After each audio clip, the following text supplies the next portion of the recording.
ABCD একটি পঞ্চভুজের সমান ক্ষেত্রফল বিশিষ্ট ত্রিভুজ অঙ্কন। প্রথমে একটা ABCD যে কোনো মাপের পঞ্চভুজ এঁকে নিতে হবে।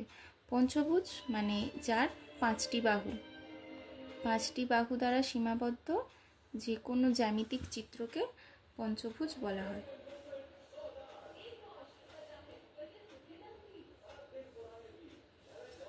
এটা যে কোনো হতে পারে, যে কোনো অ্যাঙ্গেল হতে পারে, যেভাবে খুশি তোরা করতে পারিস। এখানে কিন্তু নাম স্পেসিফিক্যালি বলে দিয়েছে ABCDE। এটা যদি PQRST বলতো তাহলে সেই নামই দিতে হবে। যেহেতু দেওয়া হয়েছে আমি ABCDE এইরকম নাম দিয়েছি। এখন এর সমান ক্ষেত্রফল বিশিষ্ট একটা ত্রিভুজ আঁকতে হবে। তো এরকম এর আগেও ছিল চতুর্ভুজের ক্ষেত্রফল সমান ক্ষেত্রফল বিশিষ্ট ত্রিভুজ অঙ্কন। তো সেক্ষেত্রেও করা হতো কি, কর্ণগুলো আগে এঁকে নেওয়া হতো। যে কোনো কর্ণ, আমরা যেহেতু এখানে শীর্ষবিন্দু ধরেছি, এগুলো সবকটাই শীর্ষবিন্দু, কিন্তু ত্রিভুজ অঙ্কনের ক্ষেত্রে এটাকে ধরে করলে আমাদের সুবিধা হবে এবং দেখতেও সুন্দর হবে। তো সেই ক্ষেত্রে এই একটা কর্ণ টানবো আর এই একটা কর্ণ টানবো। তাছাড়াও কিন্তু এই কর্ণটাও হবে, এই কর্ণটাও হবে, কিন্তু আঁকার সুবিধার জন্য বা দেখতে সুন্দর লাগবে সেই ক্ষেত্রে আমরা এই কর্ণটা টানলাম। এবার এই এক একটা কর্ণ ধরে তার প্যারালাল বা সমান্তরাল একটা করে লাইন টানতে হবে। কোন বিন্দু থেকে? এসির সমান্তরাল লাইন টানতে হবে বি বিন্দু থেকে, আর এডি এই কর্ণটার সমান্তরাল টানতে হবে ই বিন্দু থেকে। এবার হচ্ছে সমান্তরালটা টানবো কী করে? সমান্তরাল সরলরেখা টানার অনেকগুলো নিয়ম আছে, তার মধ্যে মেন দুটো যেগুলো ব্যবহার করা হয় সেটা হচ্ছে একটা, প্রথমত এই বাহুটার সমান দৈর্ঘ্য বিশিষ্ট এখান থেকে একটা বাহু টানবো, তারপরে এই দৈর্ঘ্যটা পঞ্চভুজের এই বাহুটার সমান করে, এটা যেহেতু এর সাথে সমান্তরাল হবে তাই সি বিন্দুতে বসিয়ে আর একটা বৃত্তচাপ আঁকবো। যে কাটাকুটির মতো যে চাপটার সৃষ্টি হবে সেখান থেকে লাইন টেনে দেবো, সেটা হয়ে যাবে। ওটাই অ্যাকচুয়ালি এখন করব। আর একটা কী হয়, আর একটা হচ্ছে এখান থেকে লাইন টেনে নিয়ে বা কোণ সৃষ্টি করে সেখান থেকে মাপ কাটা, মানে এই কোণের সমান করে এইখান থেকে এই কোণটা নিলাম, এবার এখানে এরকম সেম কোণ আঁকবো, কোণ এঁকে এই মাপটা নিয়ে এই লেন্থটা নিয়ে এখান থেকে লেন্থ কেটে নেওয়া, সেটাও হয়। সেটা করলেও কোনো অসুবিধাও নেই। কিন্তু এখানে সব থেকে সোজা হচ্ছে, যেহেতু বাহুর মান পেয়ে গেছি এবং কোথা থেকে টানতে হবে সেটাও জানি, সব থেকে সোজা হচ্ছে দুখানা বাহুর মান নিয়ে সমান্তরাল করা। তো কি করব, আগে কার সমান্তরাল করতে হবে? কোন বাহুটার সমান্তরাল? এসি বাহুর সমান্তরাল। এসি বাহুর সমান্তরাল এই মাপ নিয়ে নিলাম সমান করে, দেখে নে। সি বিন্দুতে বসিয়ে এ বিন্দু পর্যন্ত মাননি কি এতে বসিয়ে সি বিন্দু পর্যন্ত মাননি, একই ব্যাপার। মোটমাট এই বাহুটার দৈর্ঘ্য নিলাম, এবার বিতে বসাবো। বিতে বসিয়ে কোথায় এই একটা বৃত্তচাপ অঙ্কন করলাম। এবার কি করব, একবার নিজেই ভেবে দেখ, যদি এই রকম সমান্তরাল হয়, এই রকমভাবে আসে, তাহলে এই লাইনটা কার সমান্তরাল যাবে? একটা লাইনের সমান্তরাল টানা মানে শুধু যে এটাই সমান্তরাল হবে তা তো নয়, এর উপরে যেহেতু ছেদক আছে অবশ্যই এই ছেদকটাও সমান্তরাল হবে। তাহলে এর সমান্তরালে যদি আমি নিয়ে আসি, চোখে দেখে কি মনে হচ্ছে কার সমান্তরাল হতে পারে? এই লাইনটার সাথে কিন্তু এটা সমান্তরাল যাচ্ছে, এই এ থেকে বি আর সি থেকে এই বিন্দুটাতে আসবে।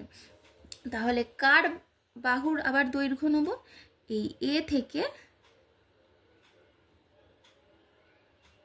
বি বিন্দুর মাপ নিয়ে নিলাম, সিতে বসিয়ে এই টেনে দিলাম। তাহলে পয়েন্টটা কোথায়? যেটা তোদের বারবার বলি, কোনো কাটাকুটি সৃষ্টি হলে পয়েন্টের আগে পয়েন্টটা ঠিক করবি। এখান থেকে এবার এই লাইনটা ডট দিয়ে, আগে এখানে ডট, তারপর এখানে ডট করে এই স্ট্রেট লাইন টেনে দিলাম, হয়ে গেল। সেম একই রকমভাবে এডির সমান্তরাল লাইন হবে ই বিন্দু থেকে। সো ডিতে বসালাম, বসিয়ে এ বিন্দু পর্যন্ত মাপ নিলাম, নিয়ে ই বিন্দুতে বসাবো, বসিয়ে বৃত্তচাপ অঙ্কন করব। এবার কার সমান্তরালে যাবে? এ থেকে ই বাহু, মাপ নিলাম। একটা করে ছোট্ট কাট মার্ক দিবি, নাহলে বোঝা যাবে না। তারপরে ডি বিন্দুতে বসিয়ে সেম পয়েন্ট পেলাম। এবার ই বিন্দু থেকে টেনে নেব। যদি মনে হয় কনফিউশন কিছু থাকে যে ভুল করছি কি ঠিক করছি, সব সময় স্কেল বসিয়ে একবার দেখে নিবি যে এক্স্যাক্টলি সমান্তরাল হলো কিনা। আবার দেখাচ্ছি, এই একই রকমভাবে নিয়ে যাচ্ছি, হয়েছে, ঠিক আছে। ঠিক একই রকমভাবে এই হচ্ছে মাপ, এখান থেকে টেনে নিয়ে যাচ্ছি, হয়েছে। তো এবার এই যে নিচের বাহুটা আছে সেই বাহুটাকে বাড়িয়ে দেবো। ধর এটা গিয়ে ছেদ করলো পি বিন্দু আর কিউ বিন্দুতে। তাহলে ত্রিভুজটা হলো কোথায়? ত্রিভুজটা এখনো কমপ্লিট হয়নি। এই যে বাহুতে ছেদ করলো পি আর কিউ বিন্দু, এইখান এ পি কিউ হবে হচ্ছে আমাদের এই পঞ্চভুজের সমান ক্ষেত্রফল বিশিষ্ট ত্রিভুজ।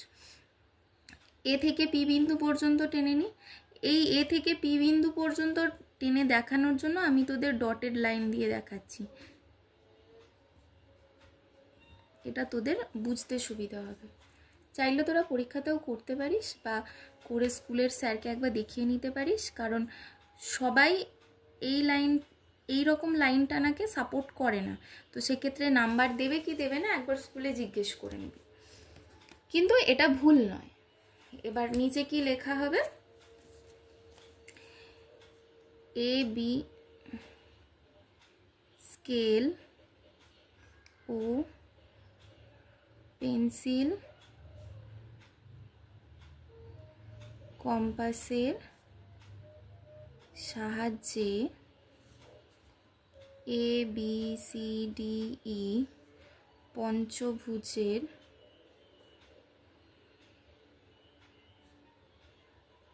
সমান ক্ষেত্রফল বিশিষ্ট এ পি কিউ ত্রিভুজ অঙ্কন করলাম।